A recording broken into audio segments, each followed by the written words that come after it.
Hi muckers, welcome back to my YouTube channel. Thank you so much for clicking on my video and being here today. I really appreciate your company and I'm very excited for today's video because we are continuing with our reviewing and going back and looking back retrospectively at the Frenemies series, and it is basically, it's been hectic. Like, we are on the 6th episode right now and I feel like I've lived a lifetime.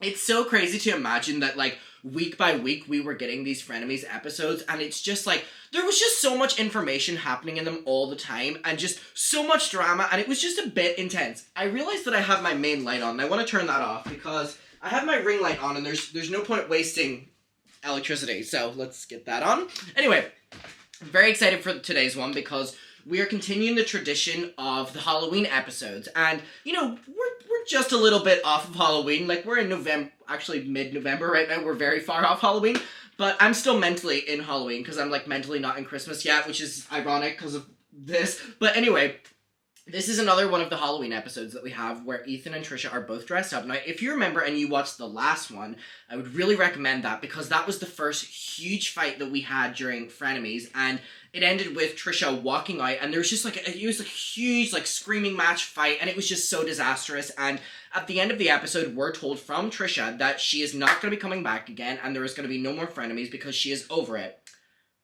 Well, if that was the truth, this would be a pretty shitty video, and I'd be like, thanks for watching, bye! No, Trisha is back again, and the title of this one is called Trisha and Ethan Reconcile, Kind of. Frenemies number 6. So we're going to go through this. Again, I want to kind of show you what we're dealing with the costumes straight off the bat. So we have Trisha Paytas being the Riddler, and we have Ethan Klein being Jeffree Star. So this is definitely really, like, kickstarting the time whenever Ethan was really feeding into the drama with, like, James Charles or Jeffree Star and Shane Dawson, and he was loving it. It's very clear that Ethan was absolutely loving the drama that Trisha was kind of, you know, involving him in and bringing him into this new world. So we are going to get to the notes, and let me just tell you that there's a lot to get to. So let's get right into it. Okay, so here we go. The first note that I have says the following. So, as I said, Ethan is dressed as Jeffree Star and Trisha Paytas is dressed as the Riddler.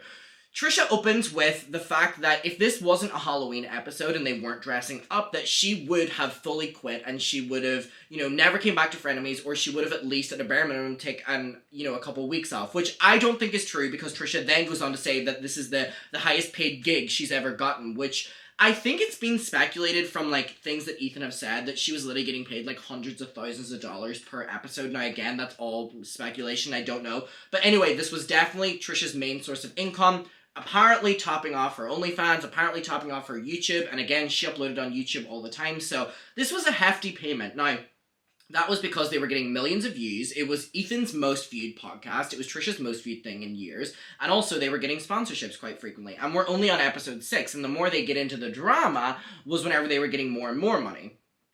So Trisha and Ethan discuss how they had that huge fight the previous episode and how that everyone on the internet, including drama channels, the general public, Ethan's fans, believed that they had faked their fight. Ethan says that he's never faked drama in his entire YouTube career, which is not true, so I don't really know why he said that, but he said that anyway.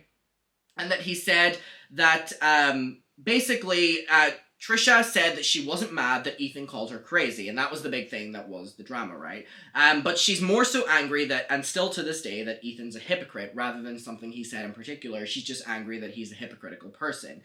Ethan says that he watched the episode back and he feels bad because he was giving Trisha a very hard time.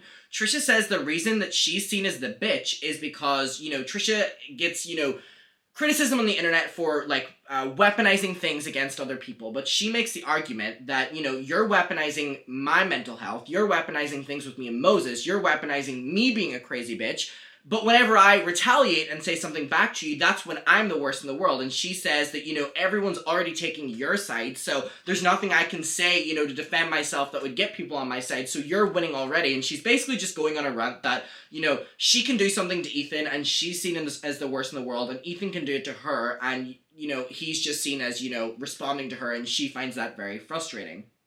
So Trisha says that it's okay for her to make things, public about Ethan because Ethan has made many things that were private about her public as well. So she's like, if you're going to, publicly say that I was hitting Moses and show those DMs whenever I didn't want them out there, then I'm able to say that you had a pill problem in the past. She's like, if you're going to weaponize something from me that I said to you in private, I'm going to weaponize something that you said to me in private publicly. So basically, we're just starting off episode 6 with the most gorgeous foundation for a friendship or relationship in general here, where they're basically saying that if you're going to weaponize something I said to you in private, I'm going to do the same to you. So, this relationship was just incredibly toxic, and it was never going to work out in the long run. And I know that a lot of people are like, what if Frenemies was still existing to this day? The reason Frenemies was so interesting was because they were so, clashy in their personalities. And it was never going to last. And I mean, that's very evident by the way they're literally being like, I'm gonna weaponize this that you said. But it's kind of different that, Trisha is, trying to, one-up Ethan whenever Ethan's talking about her literally being abusive to her partner. And Trisha's like, well, you told me that you took pills in your dead-end job years and years ago. And Ethan's like, okay, but can we get back to Moses? It's really weird, and it's very clear that one of the biggest things that Trisha had a problem with from early on Frenemies, and it continued till the end episode of Frenemies, was that Ethan kind of publicized that information that was already out there, but Ethan saying it on Frenemies definitely kind of, raised the mark of people talking about it, which was the text messages that Moses had sent to people talking about the bruises that Trisha had left on him. Now, again, that is something that should be talked about, and it was something that Trisha was very clearly trying to suppress, so... Anyway, you can have your opinion on that, and I definitely have my opinion on that. So, Ethan says, to Trisha that basically you were trying to weaponize my pill use, which I'm not even in anymore, just because I was responding to something that involved someone that I love, which is Moses, which didn't age well. And then it's this entire back and forth. And Trisha says that Ethan is weaponizing her basically the same way that David and Jason have weaponized her in the past as well. Trisha says that she doesn't apologize for anything that she said to Ethan, and that the audience, again, is already on Ethan's side, so she couldn't give a fuck what she says because it's not going to change anything or the opinions of people. Ethan says that the Moses fighting thing is relevant, but Trisha bringing up his pill use in the past is not relevant, and that was the difference. And then they disagree on that, and then they have another little bickering moment. Trisha says that she watches drama channel videos constantly, which we're aware she still does to this day, even though she says that she doesn't.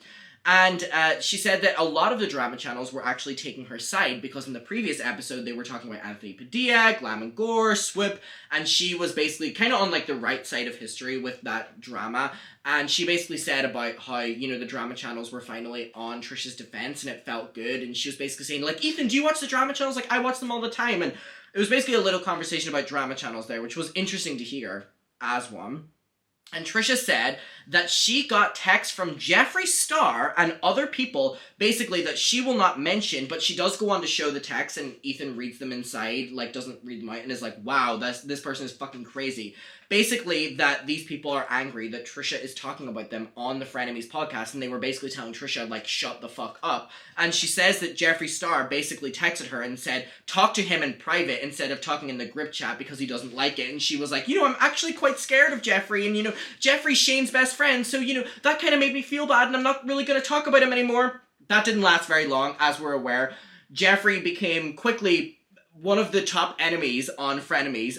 Enemies on Frenemies. That rhymes. Very soon after this episode, and then when the Shane thing happened, then Shane was brought into it, and Jeffree was actually the reason that Trisha then turned on Shane on Frenemies as well, and it was this huge thing. So from the get-go, from the first couple episodes, Jeffree was watching, and Jeffree was basically telling Trisha to shut the fuck up talking about him, which is very interesting. But it wouldn't be the first time Jeffree has tried to silence people talking about him in a negative light. Trisha brings up that she believes that Hila still hates her. So again, this is within the first couple episodes that we're being told that, Trisha is basically envious or, pissed off at Hila or just doesn't like her in some form. And she's saying that Hila doesn't like her. And she brings up many moments where Hila has allegedly been shady to her. And she lists them off, and I didn't even write them down because they're not special at all. She'll be like, I walk into the house and the vibe's off. And it's like, girl, you're just trying to start a fight with his partner. I believe it all boils down to jealousy, that Trisha Paytas was in love with Ethan Klein, and Hila was in the way of that. And Moses was who she settled for. Just my opinion. I know that that's probably not true, and I know that that's, probably the furthest thing from the truth in any way, but I'm just saying that that is what it comes across in these first few episodes. And then Trisha says that her problems with both Ethan and Hila has been whenever they were trying to call her out for making money and monetizing different videos that she made, which she got called out for, basically. Like the coming out as transgender video. Trisha said she didn't make any money off of that, but when she went on Ethan and Hila's podcast a year prior, they actually went on her Google and YouTube analytics and found out that she made thousands of dollars on that video when she said she didn't make any money on it. Same with the DID videos, which basically debunked Trisha's claims that she wasn't making money off of these videos coming out as different things, and, you know, showed that she was doing this to, you know, poke these different groups, poke these different communities, get them to watch the video, get them to be outraged, and she made thousands of dollars with it, and then wiped her hands and, you know, bought a new Birkin or something. And she was always making the argument that she never made money off of them because these were real moments for her. When she came out as transgender, she meant it. When she, you know, said about her DID, she meant it. And she didn't make money off of it, and if she really didn't believe it, she would have made money off it. And then Ethan called her out for actually proving that she made money off them. So Trisha brings this up and says that she really doesn't like Ethan and Hila because they were the ones that did that. And I mean, if you're doing it, you do deserve to get called out for it. And she said that that is something that she still holds on to, resentment towards Hila, which again, it's not Hila's fault that you lied about coming out as transgender just for profit. So that's your fault, Trisha. And then Trisha mentions that Ethan and Hila would be better off if they got a Range Rover and matched Trisha. Trisha has a pink one. She wants Ethan and Hila to get the black one. Then they'll match Trisha. And Ethan says that he will only do this whenever Trisha comes up with a good idea for the podcast, basically making a joke about the fact that he does all the work for the podcast, which is funny because if you remember, a bunch of episodes down the line, Ethan actually does end up getting the black Range Rover, and this was during their gymnastics episode where he's like, should I do it? And Trisha's like, yeah, and then they go and do it, and it's a bit for the vlog. Fuck me, imagine being so rich that for a bit for the vlog, you can just go and buy like a $500,000 car. Fucking hell. So anyway, it was funny that that ended up happening. And then also right after that, Trisha says that she really wants Teddy Fresh to get a black and pink hoodie for Frenemies. And Ethan's like, maybe. That ends up happening as well. And if you're aware of the rollout of the Frenemies merch, it was the messiest thing of all fucking time. That ended up happening as well. So then Trisha asks Ethan about having sex with Hila because it's not a Frenemies episode if Trisha is not talking about Ethan and Hila's sex life and seething at the fact that she wants to be Hila. Just in my opinion, why is she asking, like, Ethan's not once, like, this much asking about Trisha's sex life, maybe asking about OnlyFans because it's relevant to the conversation. Why in God's green earth is Trisha dating Hila's brother and is in every single episode asking about her boyfriend's sister's sex life, almost more than she's asking about hers, because I won't say it, but it definitely comes across like it. I'm not saying it's like that anymore, but I'm just saying in these first few episodes, fuck me, she was thirsty. And I'm like, Moses is in the room when they're filming these episodes, which is the craziest fucking thing ever.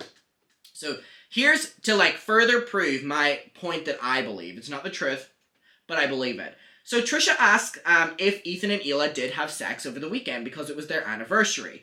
Ethan says yes, and remember they were trying to get pregnant, and Trisha says, oh, like, I thought me fighting with you would have put you off wanting to, you know, go away and have sex and try for a baby. So Trisha is literally on the record saying that she basically had the fight with Ethan to try put him off having sex with Hila. Come on! Okay, so we're not even gonna humor the idea that she was in love with Ethan, or at least wanted to sleep with him. And I mean, further down the line, we're going to talk about the fact that she again asked him for another OnlyFans collab. Like, this is so fucking bizarre that these videos are still online, and little Malibu Barbie is going to grow up and watch videos of her mother constantly berating her uncle that she wanted to sleep with him. What's his sex life like? He wants to fuck her. He wants to film OnlyFans with her. And she's all saying that. How the fuck is Trisha's child going to respond to that? Like, has Trisha ever considered that? How's Teddy, Ethan's children, like, gonna respond to it as well? It's, like, so fucking weird. And it's like that Moses was in the room and allowing these conversations to happen. It's so fucking weird. It's so fucking weird. Anyways, Ethan says no, Trisha fighting with him didn't put him off, and Trisha gets disappointed. Ethan discusses the expensive hotel that they stayed at, and he basically said that it included many disappointments. They paid for a sea view room, it didn't come with that. He said that, you know, the food wasn't good, everything about it was disappointing for a room that was, like, $12,000 a night, like a huge budget hotel. He said that it was disappointing, and Trisha makes a joke, by her standards, because Ethan says, oh, and you know, I didn't complain about it. We just kind of, you know, we just kind of lived with it. We didn't complain to staff. We didn't want to be annoying. And Trisha makes a money joke at him and says, oh, well, that's not very G of you. To, like, not try to be getting more out of the people, not complaining and not wanting, like... As much as she wants to, like, go against the fact that people have called her, like, out on her anti-Semitic comments, and even if it's not just, like, one or two, like, a collection of them, then, you know, showing that she's fetishizing, making fun of, like, whatever... There's only so many times Trisha can be like, it's a joke, whenever we're 6 episodes in, and I feel like we've had so many of these, that's so G of you comments. Like, it's really disappointing and really weird. Then they segue into an Adam and Eve sponsorship. Now, their Adam and Eve code isn't working, but this video is not sponsored, but all I'm gonna say is I have a sponsorship with Adam and Eve. They're not paying me for this video, but if you use code Adam50, you'll literally get 50%. You'll get the same deal they got. Their code's not anymore. You'll get 50% off one item, free shipping in the US and Canada, shipping everywhere else, and the products are amazing. Use code Adam50. Their code's not working anymore because Frenemies is no longer. But I still got you. We're still around. We're still around. Anyways, so we have our first timestamp that we're going to get to. It is talking about the Ace family, which is like one of the first mentions of the Ace family in Frenemies, and also family channels in general. So I'm going to get to that right now. Now, if you remember this drama, it was basically... The Ace family had basically leaked that they had started their video by being, hey, Ace fam, blah, blah, blah, blah, blah. And then Austin goes to make a joke, and Catherine thinks that he didn't want to be filmed, so she puts it down. He's like, the fuck's wrong with you? Like, I was about to make a joke. And then she goes, oh, sorry. Hey, Ace fam. And they do it again. The kids are, like, performing, and the kids just know that when the camera's on, they put on the performance. And it's basically really scary to see, like, how much, like, family channel mentality is, like, built into the children and performance, and if daddy's screaming and swearing, as long as the camera's rolling, you're smiling. And Trisha and Ethan call it out, and we're gonna get to that right now. And it's also interesting hearing Trisha be so aware of the fact that children are exploited on the internet, and that P-words are watching the content, yet she's deciding to do the exact same thing with her child. And it's literally just out of the whim. Anyway, let's get to it, so here we go. But it's not, like, off-center? Your contact's not, okay, though. Okay. No. Okay, I'm okay. Dan, can you pull up the vid? So we're aware of this, right? What's going on, everybody? Look at my hair. No. Good thing I don't have to. No, I'm gonna say it. Good thing I don't have to be on camera today. Okay. God. Okay. My hair looks fucked up. I want to film like this. So just go. Okay. Look at her. Just over it. Okay, 1, 2, 3. It's like a performance. Welcome back to our channel, guys. Oh my god. Okay, Yeah, so my issue isn't even like the swearing. I guess whatever, swear in front of your kids, I don't know, it's kind of weird. But like, Oof. then to like turn it on, so, and even the kids do, they're like... Yeah, the little girl, like, was so conditioned for this shit. Hate She family would see channels. that kind of behavior all the time. But the truth is, if you're doing family vlogs, this is what it's like behind the camera. Hear that, Trish? What?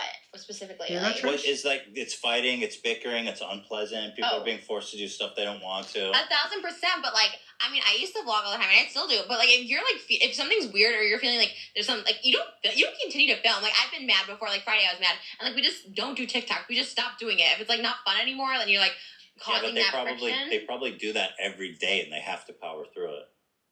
Ew. And then like also those kids, like they're being filmed all the time. Like I think that's like something against like it's just like so Hear that, Trish? unsettling about that family. And then the fact that they just always cover it up and just not be like, I don't know. I think she left it in on purpose. Can I tell you why? Like that is a good theory. Yeah, it's because I think she doesn't know how to get out of it. One, because like we were saying, it's kind of like she's like, hey, look how this guy is behind camera, because no one would believe it. Everyone's like, I oh, believe he's such a that great theory. guy. Even when the cheating scandal came out, all these girls like he slept with me and my friend or whatever, allegedly. Whatever. What? He cheated? There's a huge what cheating kind scandal. of fucking family vlog is this? Exactly. Keep your shit together, and man. do you see their TikTok with like the Family daughters channels are working always and stuff the like shittiest. that? That little girl? Yes. No, okay, let me show you this because Cuties on Netflix. Oh my god. Yeah. Well, I haven't seen it. Did you watch that show? I haven't seen it. Okay, well, I'm not going to show it here, but basically they show on Frenemies the TikTok of Austin standing with their eldest daughter, who's like, 4 years old or something, and she starts twerking, and then Austin's like, no, no, no, and it's basically, like, really fucking weird. So I've skipped past it, and we're going to continue. That's what pedophiles literally, like, prey on, are, like, the people that are like, oh, look at, like, there's a couple families, I won't say who, that, like, show their kids, like, doing gymnastics, and all the comments are filled with pedophiles. You know what's so ironic? Trisha's talking about Ballinger family here. Ballinger family, like Jessica Ballinger and Christopher Ballinger, who's Colleen Ballinger's family. Trisha was talking about them there. Like, they have you know, a lot of their videos are based around not their youngest kid now, but one of their kids, Parker, doing like gymnastics and Bailey doing gymnastics, and it's always like the thumbnail and stuff. Trisha was talking about them here, and Ethan's like, name them, and Trisha's like, no, because Trisha was like friends and still is with Colleen. And I just find it so ironic because people were sending me the clip this week of Trisha and Moses at Colleen Ballinger's like youngest kid's birthday party. And, you know, the Ballinger family are all there as well. And it's like Trisha has dropped all of her like, fuck me, you're literally talking about how they are catering towards P words. And yet, once you have your baby and you can exploit yours the same way, fuck me, you're at birthday parties filming fucking TikToks with their kids with your kid. Like, if Trisha's gonna be someone who calls people out, be fucking consistent at least. If you're gonna be on the internet and drag other people, be fucking consistent when it comes around to you. She was the one that decided to call out the Ballinger family, and once she has her own kid and she can do the fucking same, I'm sure she will. I mean, she's, like, it's so crazy to me that, like, yeah, you know what I mean. Anyway.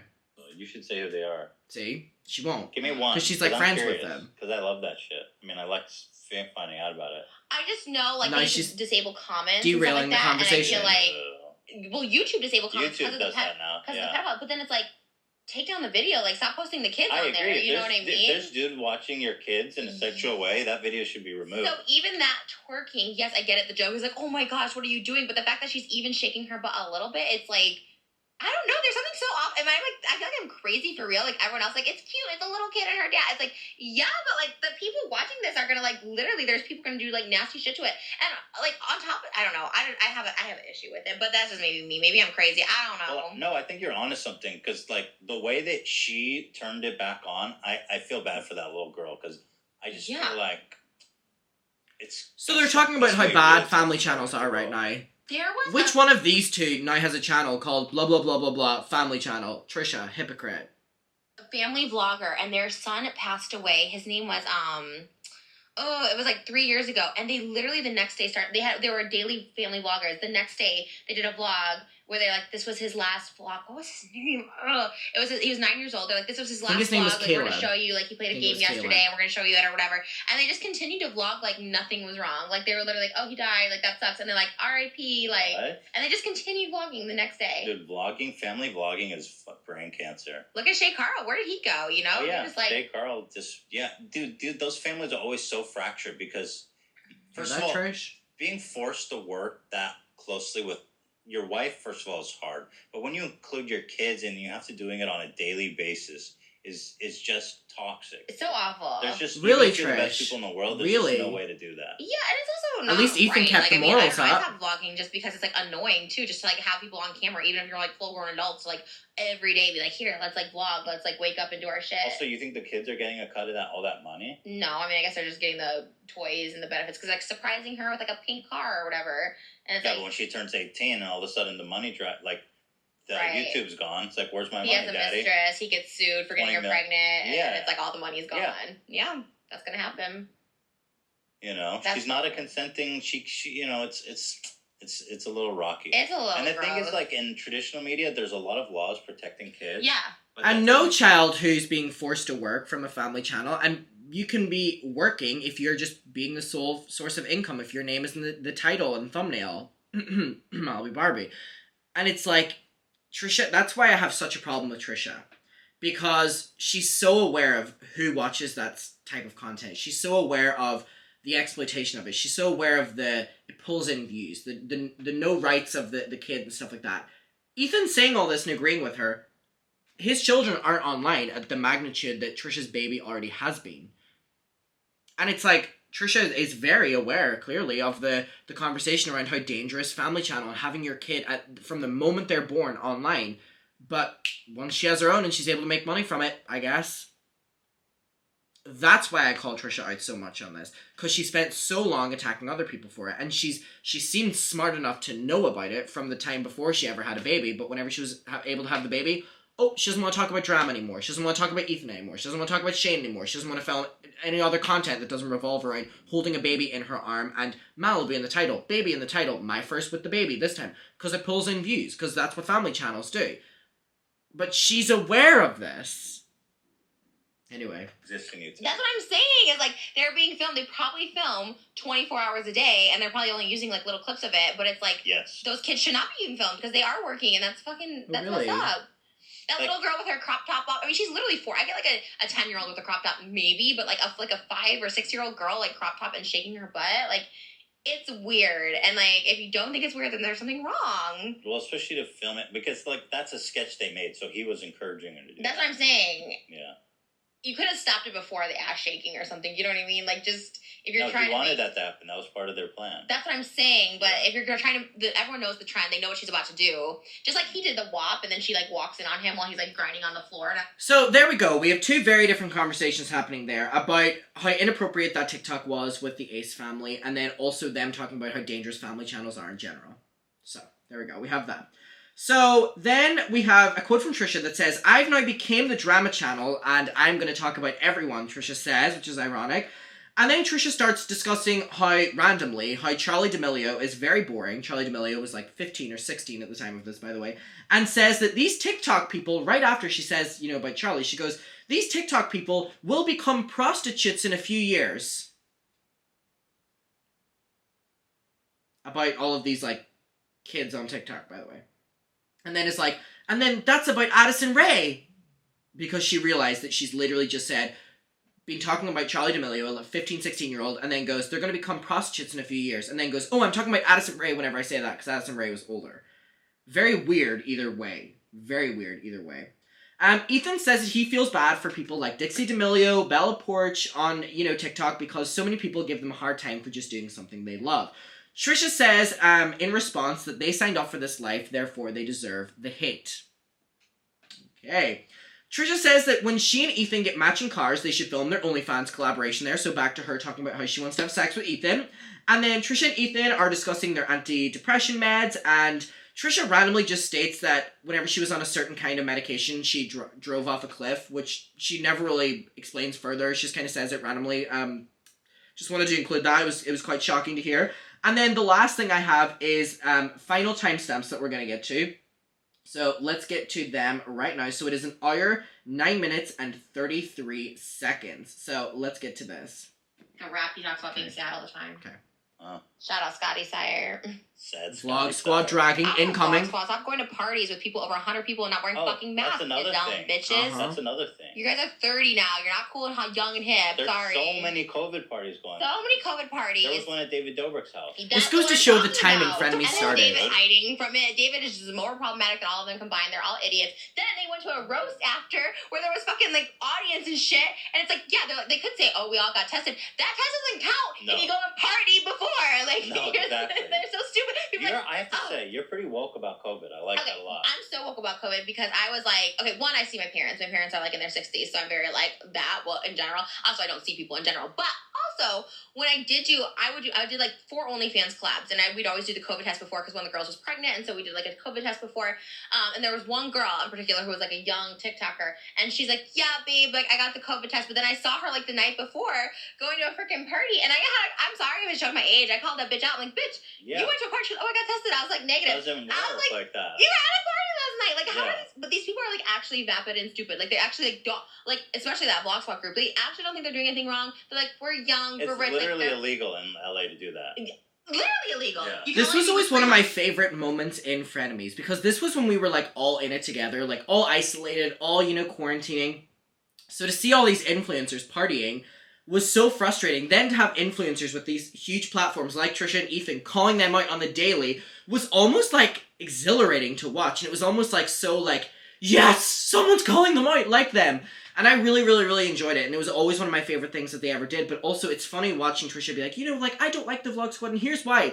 In a couple episodes down the line, they're not even going to preface dragging David Dobrik of the Vlog Squad with, you know, blah, blah, blah, blah, blah. Or they just get into it. But this was one of the first episodes where they're, like, attacking the Vlog Squad. And it's interesting to hear, like, how they approach it in a different way. Like, almost a more careful way. It's fascinating. I told less than 20 people you're supposed to wear masks even at the parties. None of them were doing that. Filming them like idiots. Like, who films it? Like, okay, you're gonna be a fucking idiot. Like, why are you gonna go film it? Like, they're so stupid, but they're exempt from everything, and that's why. And that is my vendetta against them. Fuck whatever happened with me, whatever. It's like these privileged white rich people, like straight, they fucking get away with everything. It's so fucking annoying. White. They're all white. No, I saw, well... So then Ethan says that they're not all white, and then I have one final timestamp that we're going to get to, which is basically Trisha saying that Ethan always defends these kind of people that she wants to call out, which is a very interesting moment, and we're going to get to that right now. Okay, here we go. Yes, but... So they're watching a Deaf Noodles clip right now, by the way, of David doing a skit in his vlog where they're like doing blackface to like Seth. They have like Nutella or like peanut butter over their face, and it's ironic that they're watching a Deaf Noodles coverage of it. But anyway, here we go. Watch, here it is. Wait, hold on. Oh, Def's voice is so triggering. So triggering. Here it comes. Zane and Alex from David's vlog. David's filming. So they walk in and they have Nutella over their face. So it was like, they made it look like it was like they were just goofing around, and then he walked in and he was like, you guys are doing blackface? It was like a sketch. It was a sketch about blackface. But I don't think they were meant to, the joke was that they didn't mean to do blackface. Then he walked in and they're like, oh. He was still doing it though. I love that you always defend the white creators, because last time too with Anthony and Mike, you're like, it's not that bad. Mike, you're like, let's just skim over it. Mikey did a Rihanna-inspired makeup tutorial where she put fake bruises on her face, but you're like, let's just skim over that. What? I want to see that. I can't, because it's an hour-long video. We're like, who's got time for an hour? It's so important to watch the full hour. I'm here to watch it. Oh my god! Now I have to go find that clip. Like it's on the. Wait, it's on I'm not video. trying to defend white. You do. You brush over things like. I'm just trying to give people the benefit of the doubt, because I don't want to be like, you come on here and you say blah blah blah blah blah. I'm just trying to give my. Do you want to watch the rest of that video where there's more I feel like racist things that they all say about Indians, about Asians, about little kids he's being sexy? Like yes, they're all jokes, and that's fine, but don't cancel some creators and not others. It wasn't like he was in. So Trisha's saying all that to defend Shane, by the way, being like, Shane can make jokes about them, and you know it's not okay, and then these people can make it, and it's okay. So I mean, everything she's saying here, take it with a pinch of salt, because she's only doing it to defend Shane. But oh my god, what an episode. Let me know your opinion on episode 6. I love you. Thank you for watching. Please go check out my second channel, link down below. The Muckers private Facebook group is down there as well. And I love you. And I'm going to go watch episode 7 right now because I want to know what happens next. We're getting into like a drama with all of them now. And write that down and get that video out soon for you. I appreciate you being here. I love you. Thank you for watching. And I'll see you in my next one. And bye. Mwah.